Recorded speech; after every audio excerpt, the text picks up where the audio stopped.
Hello everyone, myself Rakhi Gaba from Max International. Today we are going to start our topic, the rules of debit and credit. Yes, first of all, the debit and credit, the both terminology are used in accounting is the same as the plus and minus sum in mathematics. To know the proper meaning of debit and credit, we have to understand the meaning of account. What is an account? Account.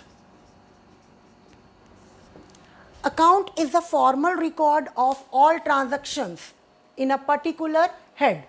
The transactions are of similar nature. This is the format of account. Account is divided into two parts. The first hand part known as debit and the another part is credit.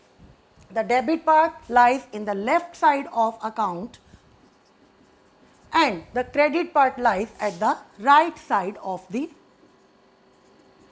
account. Yes, only this is the meaning of debit and credit. An account is divided into two parts.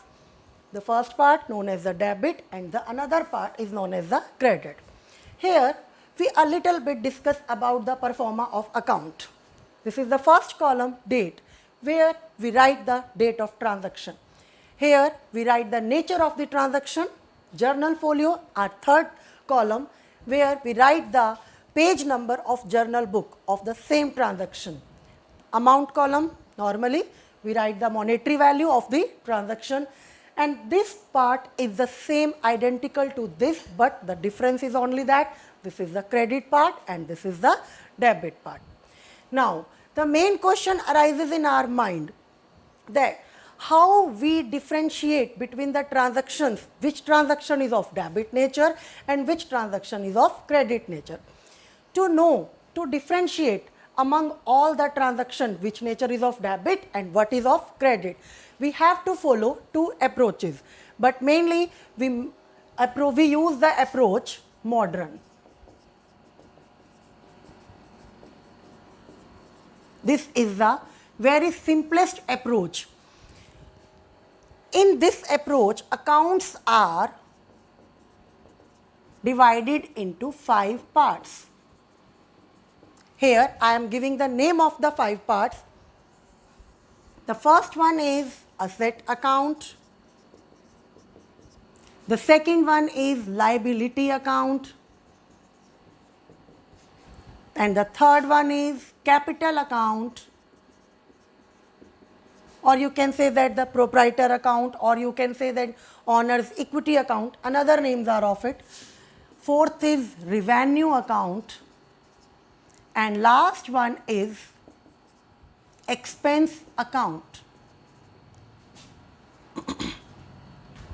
As we all know, the meaning of asset are the economic resources of business. And what type of assets are included in this? Every type of asset. It may be of tangible nature, it may be of intangible nature, it may be a fixed asset or can be current assets. Maybe building account, plant and machinery account, debtors account, or you can say that cash account, and so on. I am writing here etc. There are so many items which comes under asset account. In the case of liability account, it also having the same rule, current liabilities and as well as the long term liabilities we included in the liability account. The capital account, proprietor's account, how much capital is invested by the owner. And after that the revenue account, or you can say that this account is the income account, from which sources you are getting the income. And this is the expenses account.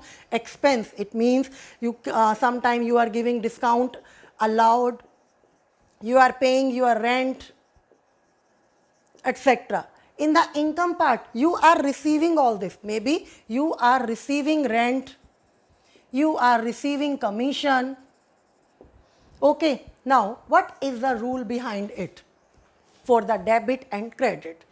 Yes, for the debit account, in the case of asset account, if our assets are increasing,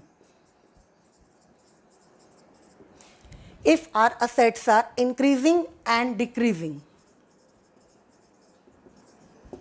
I am talking about asset here. If our assets are increased, then it will be debit. But if our assets are decreased, then it will be credit. Clear? Liability account is the opposite to it. If liability will increase, then it will credit. If liability will decrease, then it will debit.